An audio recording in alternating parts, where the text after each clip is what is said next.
नाज़रीन, मैं आज आपको एक नहायत ही दिलचस्प और सबक आमोज वाक़या आपकी खिदमत में पेश करना चाह रहा हूँ। उम्मीद है कि वो आपको पसंद आएगा। वाक़या कुछ इस तरह का है। एक अंधा आदमी इमारत के पास बैठा था और पास एक बोर्ड रखा हुआ था जिस पर यह लिखा था कि मैं अंधा हूँ, बराए मेहरबानी मेरी मदद करें। साथ में उसके एक टोपी पड़ी हुई थी जिसमें चंद सिक्के थे। एक आदमी वहां से गुजर रहा था, उसने अपनी जेब से चंद सिक्के निकाले और उस टोपी में डाल दिए। अचानक उसकी नजर बोर्ड पर पड़ी जिस पर यह लिखा हुआ था। उसने उस बोर्ड को उठाया और उसकी दूसरी तरफ कुछ अल्फाज लिख दिए और बोर्ड को वापस अपनी जगह पर रख दिया ताकि लोग उसको पढ़ें। आदमी के जाने के बाद कुछ ही देर में वो जो टोपी वहां पर पड़ी हुई थी वो सिक्कों से भर गई। दोपहर को वही आदमी वापस आ रहा था। जब वो वहां से गुजरा तो अंधे आदमी ने उसके कदमों की आहट से उसको पहचान लिया और उससे पूछा कि क्या तुम वही आदमी नहीं हो जिसने सुबह मेरे बोर्ड पर कुछ लिखा था?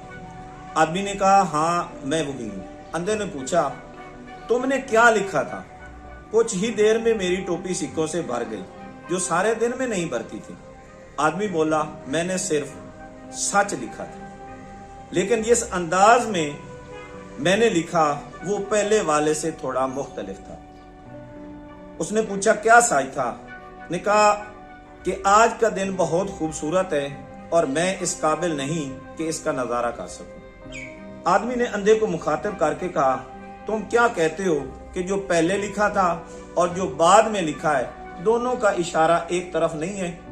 अंधे ने कहा, यकीनन दोनों तहरीरों में यही बात है जो लिखी गई थी, लेकिन पहली तहरीर में जो लिखा गया था वो तहरीर सादा थी और उसमें सिर्फ यही लिखा था कि मैं अंधा हूं, और दूसरी तहरीर लोगों को बताती थी कि आप सब बहुत खुशकिस्मत हैं कि आप अंधे नहीं हैं। नतीजा, हमको हर हाल में अल्लाह का शुक्र अदा करना चाहिए। हमारा ज़हन तख्लीकी होना चाहिए, न कि लकीर के फ़कीर जैसा हो। हमें हर हाल में मस्बत सोचना चाहिए। अफसोस के बगैर अपने माजी को तस्लीम करें, एतमाद के साथ हाल को अपना सामना करें और खौफ के बगैर मुस्तकबिल के लिए तैयार रहें। अगर ये बात आप साथियों को ये मेरी बात पसंद आई है तो बराए करम इस मेरी बात को अपने दोस्तों में भी शेयर करें। और मैंने एक चैनल भी बनाया हुआ है पाक टीवी के नाम से, तो बराए मेहरबानी उसको भी सब्सक्राइब कर दें और उसके साथ लगे घंटी के आइकन को भी दबा दें ताकि मेरी और वीडियो भी आपको बर वक्त मिल सकें। इसी के साथ इजाज़त चाहता हूँ। फी अमानिल्लाह, अल्लाह हाफिज़।